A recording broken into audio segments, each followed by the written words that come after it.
Azad Samaj party, Bhim army और JJP के सभी नेता, इन्होंने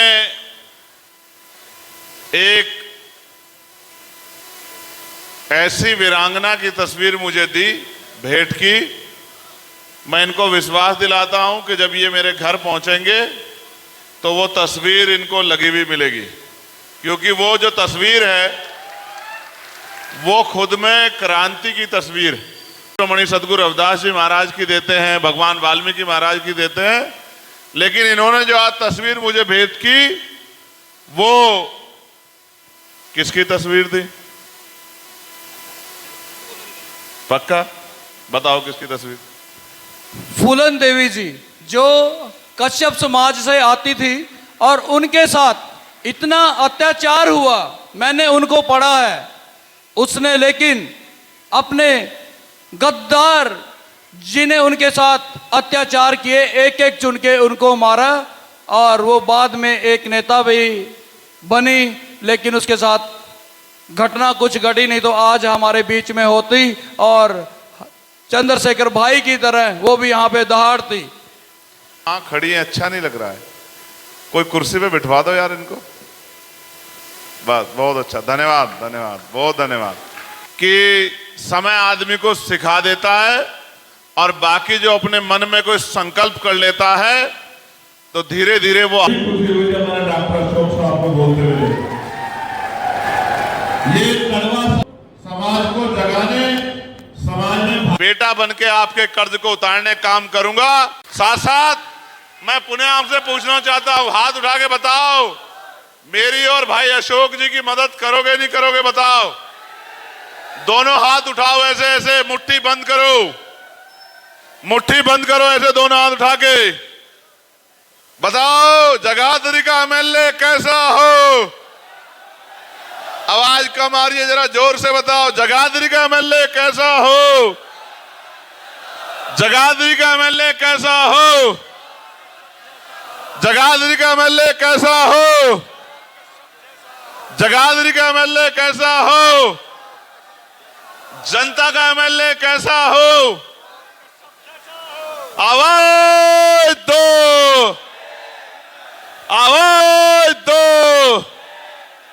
जय भीम, जय भारत, जय संविधान, जय मंडल, जय जोहार, जय जवान, जय किसान, और आप सबके लिए मंगल कामनाएं। माओ से हमारे बेटियों को लाके देंगे और नौजवान भाइयों का हाथ नहीं फैलने देंगे, उनको भी रोजगार की नीतियों से जोड़ के उनको भी इज्जत की जिंदगी और मिनिमम 21,000 रुपए की तनख्वाह का काम दिलाने का काम करेंगे। मेरी बात को आप यार, दैनिक वेतन कम से कम 700 रुपए करने का काम करेंगे। आशा, आंगनबाड़ी, भोजन माता जो बहनें हैं, जो वर्कर हैं, उनको भी न्यूनतम 21,000 रुपए वेतन दिलाने का काम करेंगे। आपकी खाली जेब को सह सम्मान, इज्जत की जिंदगी दिलाने के लिए भरने का काम करेंगे। और ये नेता तो अपनी जेबें भरने की बात कर रहे हैं, हम आखिरी व्यक्ति को इज्जत की जिंदगी दिलाने के लिए बुनियादी सुविधा दिलाने का काम करेंगे। बहुत बहुत धन्यवाद। जय भीम, जय भारत। जो साथी उत्तर प्रदेश से आके यहाँ काम कर रहे हैं, मैं उनका भी बहुत बहुत धन्यवाद करता हूँ।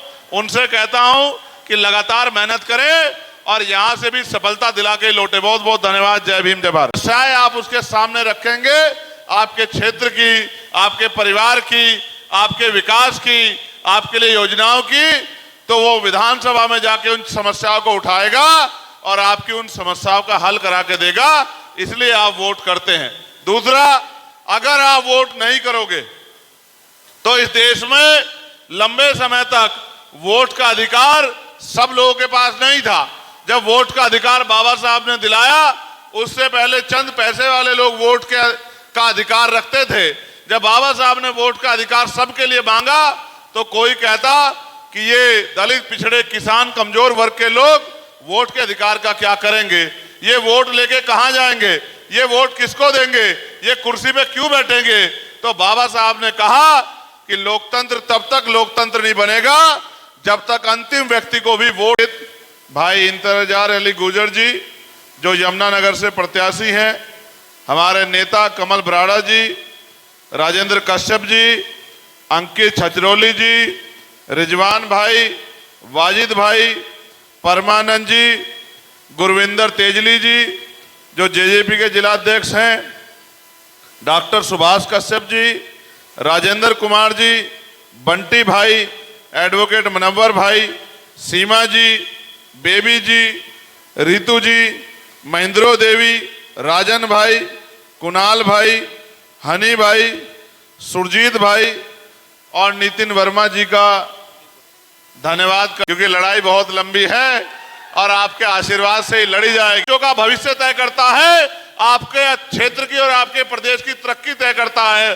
और अगर वोट आप नहीं दोगे तो सरकारें नहीं बनेंगी, और सरकारें नहीं बनेंगी तो अंतिम व्यक्ति तक जो भौतिक सुविधाएं पहुंचनी है वो सुविधाएं नहीं पहुंचेगी और लोगों की जिंदगी आसान नहीं बनेगी, परेशानियां खड़ी हो जाएंगी। अब होगा क्या अगर आपने सही आदमी को वोट दी? अब तक आप वोट देते आए, कभी भाजपा को वोट दी, कभी कांग्रेस को वोट दी।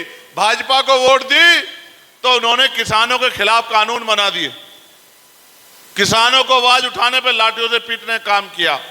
कमजोर वर्गों ने अगर अपने हितों की आवाज उठाई तो उनको कुचलने का काम किया। नौजवानों ने आवाज उठाई, रोजगार मांगा तो उनको पीटने का काम किया।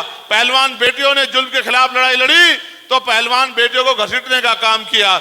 यहां तक कि अगर महिलाओं ने आशा, आंगनबाड़ी, भोजन माता, अगर किसी भी कर्मचारी ने पेंशन के लिए, वेतन वृद्धि के लिए आवाज उठाई तो उन्होंने उसको कुचलने का काम किया और आपकी वोट लेके और प्रदेश को लूट के भ्रष्टाचार के गड्ढे में धकेलने का काम किया। यहां तो यहां मैं अंबाला शहर से आया हूं, आपको जान के विश्वास नहीं होगा, 1.5-2 फीट पानी 1.5 घंटे की बारिश से भर गया है। पूरा शहर परेशान हो रहा है, बहन बेटियां घर से नहीं निकल पा रही और स्कूल गए हुए बच्चे घर नहीं पहुंच पा रहे, जाम लगा हुआ है।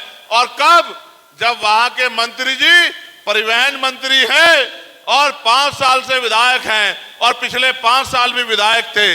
आप महसूस करके देखिए, जिनको ताकत मिलने के बाद उन्होंने आपकी सुनवाई नहीं की तो वो भविष्य में ताकत मिलने के बाद आपका क्या भला कर सकते हैं। दूसरी तरफ कांग्रेस के लोग हैं, आपने उनको भी वोट दी और वो भी वोट लेके, उनके यहाँ तो एक और अलग चलन है। ये जान के तो मुझे बड़ा आश्चर्य हुआ कि यहाँ पर्ची खर्ची की बात होती है कि अगर आप वोट दोगे कांग्रेस को तो नौकरी जाएगी रोहतक में, और नौकरी जाएगी रोहतक में तो यहाँ जो जमुनानगर के, जगाधरी के, अंबाला के बच्चे हैं वो कागज तो उनके पास होंगे, पेपर तो देंगे, लेकिन नौकरी उनके घरों तक नहीं आएगी और वो पढ़ लिख के बेरोजगार ही रहेंगे। उनका एजेंडा ये है, वो कहते हैं पहले अपना भला करेंगे, अपना घर भरेंगे, फिर परिवार का भरेंगे, फिर रिश्तेदारों का भरेंगे, और जब इनका भर जाएगा तो पार्टी कार्यकर्ताओं का घर भरेंगे। ये दोनों दल अपने अपने बारे में सोच रहे हैं। आप भी अपने बारे में सोचो कि आपके बच्चों का क्या होगा। अगर आपने अच्छे व्यक्ति को मौका नहीं दिया तो आपके लिए कौन लड़ेगा? एमपी एमएलए तो बहुत बन गए हैं, क्या किसी ने आपके क्षेत्र में उद्योग धंधे लगे इसकी आवाज उठाई? एमपी एमएलए तो बहुत बने, क्या आपके क्षेत्र में अच्छे अस्पताल बने, अच्छे स्कूल खोले, अच्छे कॉलेज बने, यूनिवर्सिटियां बने, माताओं बहनों को कुटीर उद्योग लगा के रोजगार मिले, पढ़े लिखे बच्चों को विदेश में पढ़ने का मौका मिले, और तो और उद्योग धंधे लग के बेरोजगार नौजवानों को रोजगार मिले? क्या किसी ने आवाज उठाई? उठाई किसने आवाज? यानी कि आपके घरों की समस्या नेताओं के घरों की समस्या नहीं है। इस गुंडा राज को जो भाजपा का चल रहा है, जो जाति के आधार पर लोगों पे जुल्म करता है, जो धर्म के आधार पर जुल्म करता है, जो धार्मिक स्थलों को कुचलता है, इन दोनों लोगों को अगर आपको सबक सिखाना है तो पढ़े लिखे लोगों को मौका देना पड़ेगा।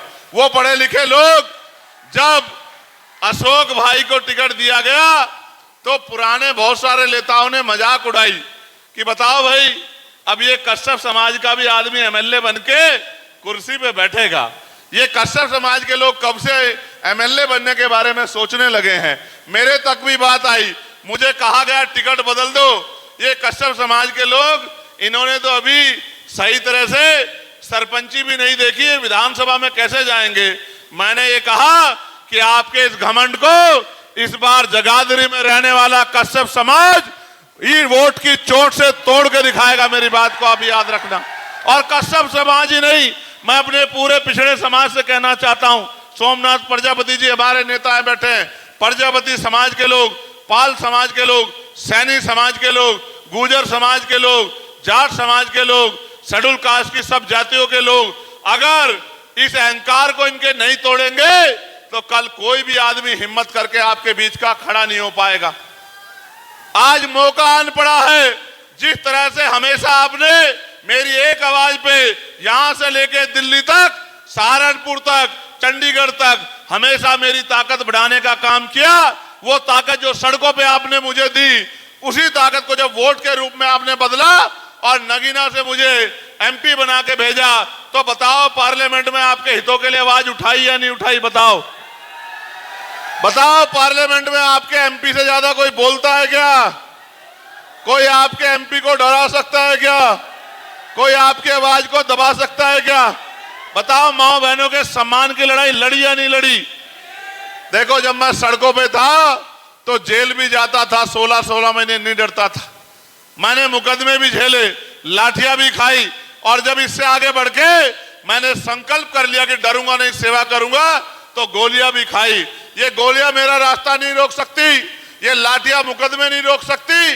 जिस तरह आपने उधर के लोगों ने मुझे ताकत दी, अगर यहां वोट की ताकत आपने भाई अशोक को दी, मैं आपको ईमानदारी से कहता हूं, विश्वास से कहता हूं कि आप देखना भाई अशोक, जिस तरह मैं दिल्ली पार्लियामेंट में दहाड़ता हूं, आपके हितों के लिए चंडीगढ़ में खड़े होकर दहाड़ा करेंगे।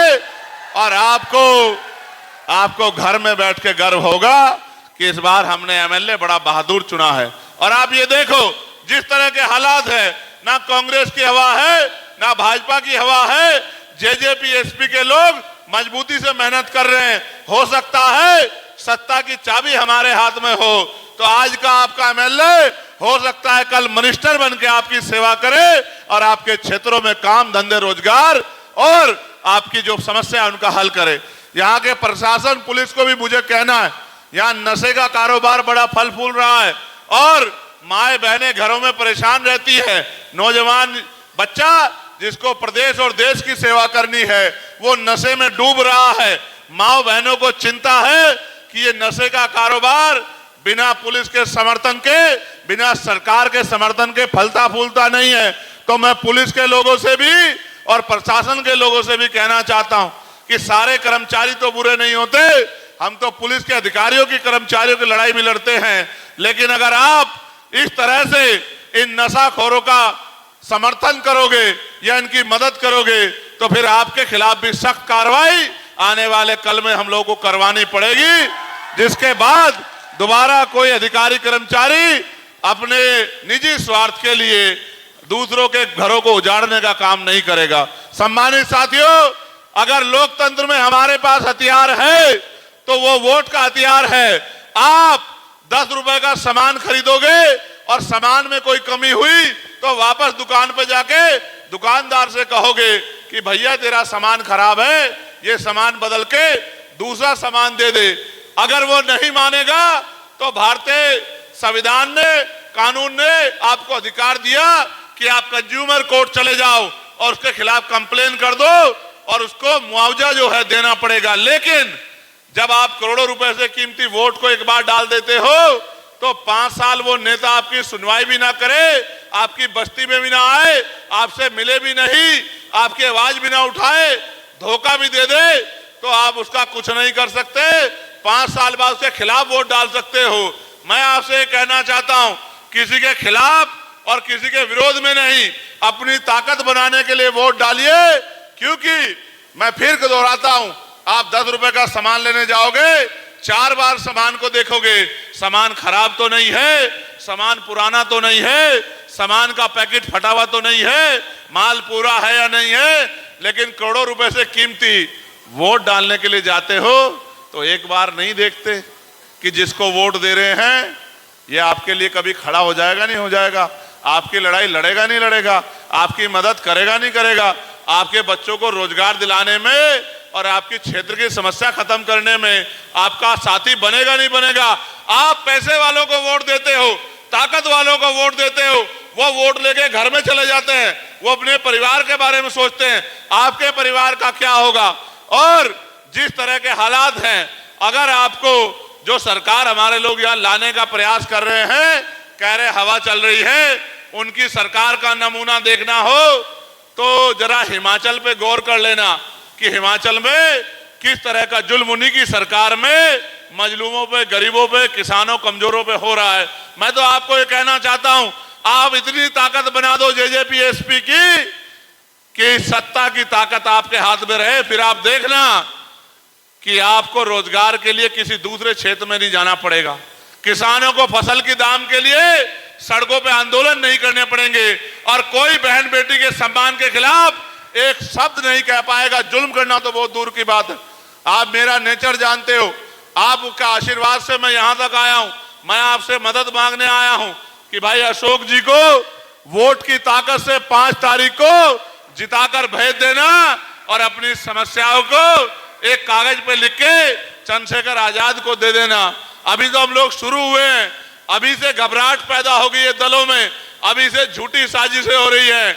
मैं आपको विश्वास दिला कहता हूं, अभी हालात ऐसी है कि हम लोग जगाधरी भी तेजी से आगे बढ़ रहे हैं, सडोरा भी तेजी से आगे बढ़ रहे हैं, अंबाला शहर भी तेजी से आगे बढ़ रहे हैं और रादौर भी, यमुनानगर भी तेजी से आगे बढ़ रहे हैं। जनता का आशीर्वाद हमारे साथ रहा तो मजबूत ताकत आजाद समाज पार्टी जेजेपी हरियाणा में बनेगी। और अभी तो एक मेंबर ऑफ पार्लियामेंट है आपका, एक अकेला सब पे भारी, और जहां आपके 4-5 एमएलए बन गए तो चंडीगढ़ में बैठ के सरकारें सबसे पहले आपके बारे में सोचा करेंगी कि यमुनानगर, जगाधरी, अंबाला, रादौर, सडोरा के लोगों के लिए क्या होना है। सम्मानित साथियों, माओ बहनों, एक संदेश मेरा जरूर लेके जाना साथ में। जिस तरह सरकारें आपके आरक्षण को और आपकी जो समस्याएं हैं उनको खत्म करने का प्रयास कर रही है, और एक मांग मेरे आगे और रखी थी कि महर्षि कश्यप जी के उस पे उनकी जयंती पे राष्ट्रीय अवकाश होना चाहिए।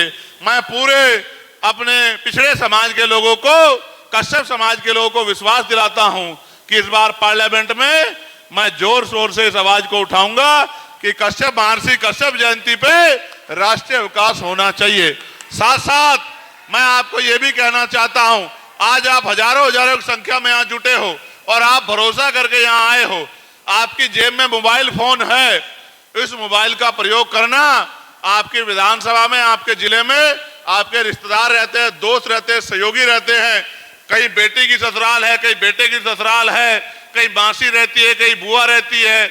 सबको फोन करना, सबको संदेश पहुंचाना, अपनी जिम्मेदारी को समझना। ये आपके बच्चों के भविष्य का मामला है, ये आपके क्षेत्र का मामला है, ये अगले 5 साल के भविष्य का मामला है। इसलिए अपने फोन का प्रयोग करके सबको खबर भेजना, सबको संदेश भेजना कि हमें इस बार जगाधरी से एक किसान कमेरे के बेटे को विधानसभा में चुन के भेजना है और ताकतवर जो राष्ट्रीय दल है उनको मुंह तोड़ जवाब देना है कि हम आपके गुलाम नहीं हैं, हम अपनी मर्जी के मालिक हैं। अगर हमारी हिस्सेदारी नहीं दोगे तो हम अपनी वोट से अपनी हिस्सेदारी ले लेंगे। इसी बात को आपके सामने कहना चाहता हूं। और नौजवानों को कुछ संदेश कहूं क्या, बताओ? कुछ का काम करोगे नहीं करोगे बताओ? तो 8 घंटे घर चलाने के लिए निकालते हो, 1 घंटा ऐसे निकालना, 6-7 दिन का समय है। गली गली निकलना, घर घर मेरा संदेश पहुंचाना कि भाई चंद्रशेखर आजाद ने मदद मांगी है और वोट की ताकत उनको देनी है। वो हमारे लिए राष्ट्रीय स्तर पर, प्रदेश स्तर पर, जिला स्तर पर जहां भी किसी पे जुल्म होता है, चाहे दलित समाज का हो, चाहे किसान जाति का हो, चाहे पिछड़े वर्ग का हो, या मुसलमान भाई हो, सिख हो, ईसाई हो, सबकी लड़ाई लड़ने काम करता है। हमें उसकी मदद करनी है। अगर ये अपील लेके चले जाओगे तो मैं लिख के देता हूं, इस भाजपा के गुंडा राज को 5 तारीख को वोट की चोट से उनके ताबूत में आखिरी कील ठोकने का काम आप लोग कर दोगे। और 8 तारीख को जब रिजल्ट आएगा तो आप देखना, 8 तारीख आएगी और भाजपा रफू चक्कर हो जाएगी। आप मेरी बात को याद रखना। जब ये जाएंगे और ऐसे लोग आएंगे तभी आपका भला होगा। आप यहां बड़ी संख्या में आए हो, इसके लिए हमारे नेताओं ने बड़ी मेहनत की है।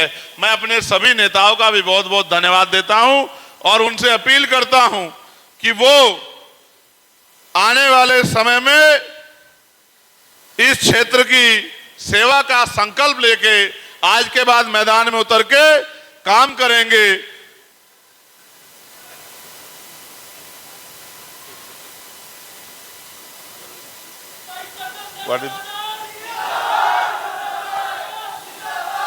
क्रांतिकारी लालचंद कश्यप जिंदा है लोग। एडवाइजर हाँ जी। मैं हमारे क्रांतिकारी लालचंद कश्यप जी का, रमेश कश्यप जी का, राम कुमार कश्यप जी का, राजेश कश्यप जी का और ये डॉक्टर अशोक कश्यप, आपसे वादा करता हूं जो गांव में डॉक्टर हमारे बुजुर्गों और सब गांव की सेवा करते हैं, जो आरएमपी डॉक्टर हैं, मैं उनका भी रजिस्ट्रेशन कराने की कोशिश करूंगा। ये मैं आपसे वादा करता हूं, कोई आपको परेशान नहीं करेगा। जो NHM का मुद्दा चला हुआ है उनको भी पक्का कराने का पूरा मेरा वादा है। ये मैं आपसे वादा करता हूं। आप अच्छी वोटों से हमें जिताने का काम करें। धन्यवाद।